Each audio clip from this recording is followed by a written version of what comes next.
What's going on, everybody? Blazing here. Welcome back to another Raid Shadow Legends video, and we got a new fusion. Now, this is going to be starting on Monday, and the question is going to be, do we go for this fusion or not?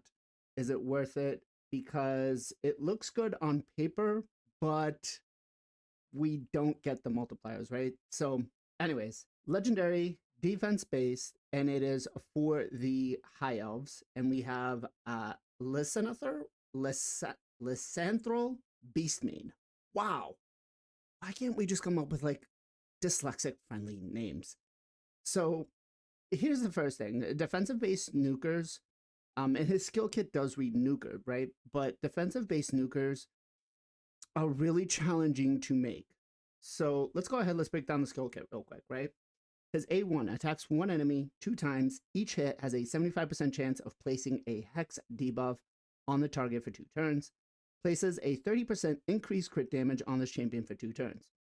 Okay, cool. So we buff with the increased crit damage, which we'll take. The hex automatically tells me that I need to start building accuracy in his kit, which if he's a nuker, it's going to make it very challenging. His A2 attacks one enemy 2 times against single target, has a 20% chance of repeating the attack. When this champion counterattacks or teams up for an ally attack, we'll use this skill instead of their default skill. Okay, cool. So we get an A2 is usually much, much stronger than the A1. The damage inflicted with this skill is increased by 10% each time an ally is devoured. Stacks up to 50. Okay, so we keep this the whole time. We don't lose it. It's not like it resets.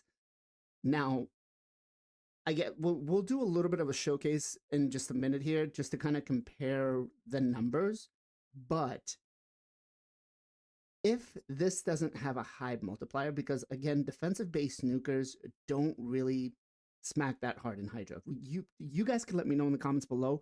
Is there a defensive based nuker you have that you're using in Hydra? I mean, I've got Alaz, and Alaz is a beast. Okay, and I use them for a little bit on my Hydra team, but I've got other champions that do way better damage, right? And we're not talking about Trunda, but just other champions in general. His A3 attacks all enemies 2 times. Each hit has a 75% chance, books up to 100 of placing a decreased speed, and a 25% weaken for 2 turns. If the target is under a hex debuff, places these before attacking. Not a big fan about, why do we need to have the hex debuff before it places them? Honestly, just get rid of that. It doesn't make sense to me. Especially because his hex is only single target. So we have to already bring in hex.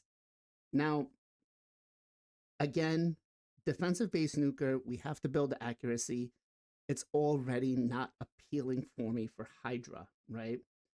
Let's go to the A3. We'll ignore life barrier and ally protection buffs.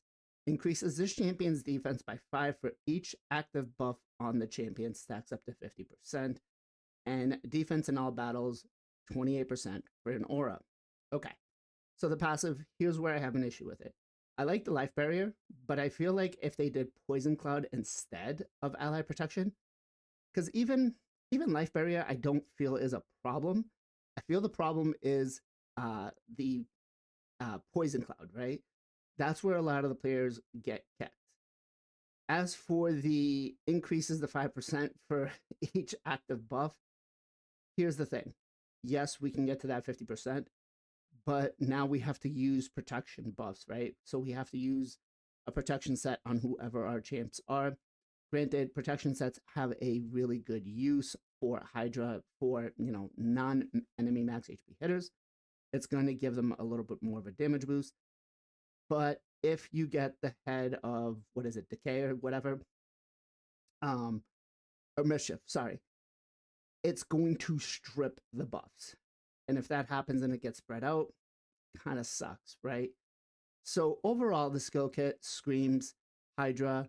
I think you're going to have to basically pick whether you want him built as a nuker or a nuker/debuffer. The thing is, I don't foresee him smacking as much as we want. I may be wrong, but I'm going to show you guys real quick on Alaz how hard he hits, and he's a mythical champion. And for this guy to be able to, for me to say 100% yes, he's a must do. Now, again, I'm going to have to do him, or not have to, but I am going to do him because I have that catch 'em all mentality. But the resources that we put into it, because this is going to be an even more difficult fusion, it's going to be one of the mixed fusions. So essentially, it's a little easier, but a lot more, less room for error, which is why it's more difficult, right? So I feel like with this, it's going to be very tough to see him go ahead and do crazy damage. Yes, again, maybe over time. Now, I do want to say one quick thing here about the damage that gets increased as each enemy is, or each target is devoured, right? Stacks up to 50%. First 5, cool. After that, the bar becomes so big where not even players with my kind of level accounts, unless they're running a trend comp, is going to kill that head or is going to be able to get him out. So I don't know how useful this is going to be. That said, I think if you have the resources, it's a free legendary champion. We will definitely need more for hard mode faction wars. Centranos is always going to be another place where we can use them. But as a Hydra specialist, I have a very hard case, or very difficult time to make a good case for him. Again, because it requires so much. Now, yes, we'll probably end up getting the Soul Forum, which will give us the 75 accuracy, which then brings the requirements down to what, 275? But again, still, we run that issue, right? And he's going to mess up anything you have with a Mischief tank because of the increased crit damage that he brings on himself, if you don't already have it on the team. And then the last thing you really need to know is half of his kit is not going to be as useful if we don't bring Hex. Okay, so Alaz's multipliers are, on his A1, it's a 2. His A2 is a 4.2, and then he doesn't have anything on his A3, right? Because it's not. So unless he's got a multiplier equal to Alaz, or maybe higher, or I would say at least a 3.5, it's going to make it very challenging. Let's take a quick peek and see what does some other defensive base nukers, such as, I think, Solus is a pretty good one. I think if I spelled that right. We didn't, one too many S's. Sorry, guys. Or I need an extra L. I think that's how it's spelled. There we go. All right, so Solus, who's, is not the best nuker, but he's a pretty good nuker, and I've seen some comps with him. He's got on his A1 a 2.8, his A2 a 1.8, and then his A3 has a 4.9. So we've got to get at least that 4.9 to be able to make it.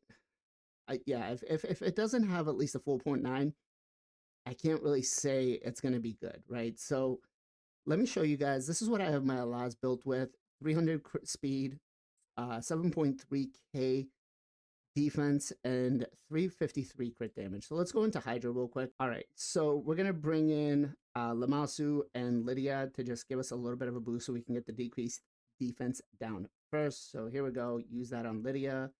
Cool. Decreased defense and weaken. What are we gonna hit for? We're looking at the negative affinity, which is here. Positive affinity, neutral. Here we go. So we hit for 200 and 168. Not crazy, right? Let's put that out and let's see what we get for an A1 hit. Okay. I guess I should speed that up, right? All right, so neutral affinity head, we're gonna hit for 168 to 145. Again, and this is at a 4.8. So if it's not a minimum of that, if we're talking 50% more damage, so you're talking he's going to hit for what, roughly 250k? Is it really worth it? Is that going to be better than your ninja, or bringing in an enemy max HP hitter like a Marius or something? For a third hitter or a third damage dealer, I think even Thor does better damage, to be quite honest. So he's got to be on Thor's level or better for us to do this. Now, I guess we got to check out what the tier 3 creators are going to do. Hopefully they put out some videos that are realistic for us to follow and see that, he's going to do some damage or not in that way. Should you go for him? I would say if you have the catch 'em all mentality, you're going to go for him.